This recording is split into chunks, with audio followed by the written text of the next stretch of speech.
అధికారం కోసం అబద్ధాలు చెప్పడం, అధికారం కోసం మోసం చేయడం ధర్మం కాదనే, న్యాయం కాదనే జగన్ ఎప్పుడు నమ్ముతాడు. నమ్మకండి, సీరియస్ మ్యాటర్, సీరియస్ నాకు తెలుసు. Flash back.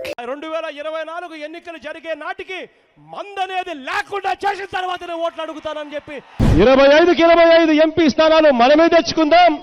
ఆ తర్వాత ప్రత్యేక హోదా ఎలా రాకుండా పోతుందో కూడా గట్టిగా చూస్తామని చెప్పి కూడా చెప్పండి.